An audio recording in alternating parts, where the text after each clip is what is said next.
But having traveled now, I can talk about what, let's say, what Ramadan really means. You know, what is the Hajj really about? When we meet people in Turkey, as we did on this trip, who were at the airport on their way to the Hajj. And they were dressed in their special dress, and we got to meet them and talk to them, and they had seen my wife on television. And it was a wonderful meeting. Well, see, that gives you a whole different feel for what this tradition is about. These are people who are serious about their lives and about their faith, going to Mecca to express their faith in pilgrimage. Then I could talk about that pillar of Islam in a very different way. So that's how it helped me. Glenn? Yes. And actually, it was a chance that everybody, at least I am dying for. And how did you picture him before you met him? Not physically, of course, but sure. What was his image? Yeah, that's really interesting, because when we were invited to meet him, I first thought he was probably in Philadelphia and that he lived in, maybe an apartment or something like that, and that we would just go to his place and say hello and meet him. So I was, it had nothing to do with what happened, because we did not know that he lived near Allentown and that he had a compound there and that there were a great number of people coming there every day. So that was a surprise to us. And when we got there, and there was this, very large building, and he realized that he just lives in one room in the building, and that he comes down periodically, and he was coming down to a lunch. But there must have been 60 people there from all over the world who are part of the movement. And they came to pay their respects to Gulen. So it was a real surprise to just see how it worked and how it was. And he was just such a quiet man. And walked in, and the first thing that happened, I don't know, my wife may have told you this, but I'll tell you my version, since she's already had a chance to tell hers. We walk into the dining hall, we're sitting here, or getting ready to be seated, and there's a chair in the middle of the space for Fethullah Gulen, and he motions for my wife to take that seat. Now, to me, this was very powerful. And he goes over to sit on the other side. He didn't say anything. He just gave her the seat of honor. And it was difficult for us to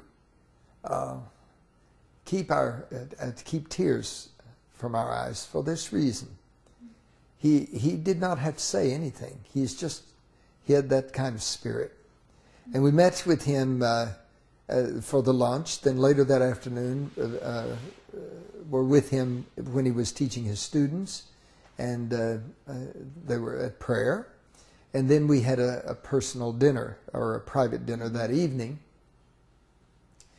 And I think these events for me just indicated I knew I was in the presence of a man of deep faith and incredible humility, but a very clear sense of his mission.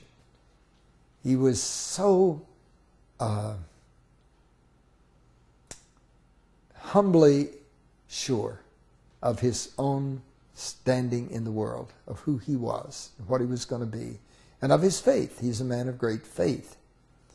And I will never forget the experience. This was a very life-altering experience, in the sense that it made me aware that there are a few grand people on the earth, and he would not like me to say this, and I'm not saying it. Yeah, I'm not, because he doesn't live on compliments. But I'm not saying it simply to brag on him. I'm saying it to say something about the way some people are helping us in the world. There is an old Jewish story of that there are in the world 24 holy people at any one time. They're called, in Hebrew, they're called Tzaddiks, which means the righteous ones. And the story is that the Tzaddikim, these 24 people, hold the world together. just by their faith. And if all of them died at once, the world would collapse. But the reason you should treat everyone with respect is that you never know when you're meeting a Sadiq. It could be anyone. I could be meeting you and you're the Sadiq. So you've got to be careful. And but if I ever met a Sadiq, I have a deep suspicion that Fethullah Gulen is one of those. And that's how he struck me. That question that always in your mind after you read his verse or after you become involved with this movement, did you have that question that you really want to ask him? Yes, and I did get to ask him one of the more important questions for me, and it has to do with a conviction I've long had. I think there are traditions within Islam, just like there are in Christianity, in Judaism, in the various religions of the world. There is a movement that I call, and I use this word very positively, although not everyone does, I call it the mystical dimension of religion. That is, the dimension that's rooted in direct experience of God's presence. I'll put it that way. And in my readings of Gulen, he is aware of this. That we live for a deep experience of God's presence.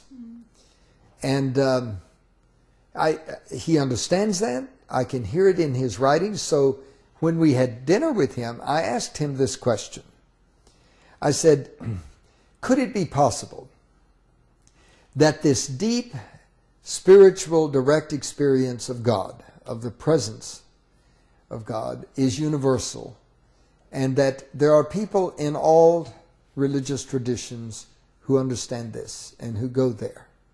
And that may be the real point of the meeting among the religions. And he immediately said yes. He said yes. And he talked about this. That he believed that it was true, that at the deepest level, in any religious tradition, those who have most immediate encounters with the divine, and they have that sense of the divine, they are in touch with what is both expressed in the religion, but is the heart and core of the religion. And I was very moved by his very simple answer that he thought that was true, and he believed that. And I've been working on that for some time myself. How does this meeting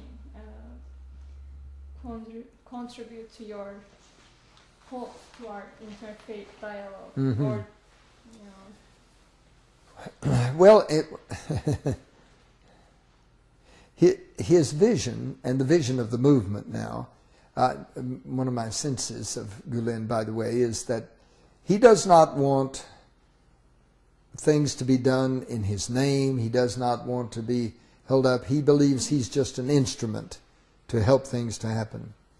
Nevertheless, we honor him because he has been faithful to that project. But I think the way I can honor Gulen, if I do honor him, is by trying to take the vision that he is having and share it. And I see the heart of that vision as the peace of this world. Even right now, as we're speaking, people are being killed. In the name of religion, in the name of governments, people are being killed. This terrible, unfortunate thing in Iraq right now is very disturbing to my spirit, and it violates my whole sense that, the Muslim people are just my sisters and brothers. That's who they are.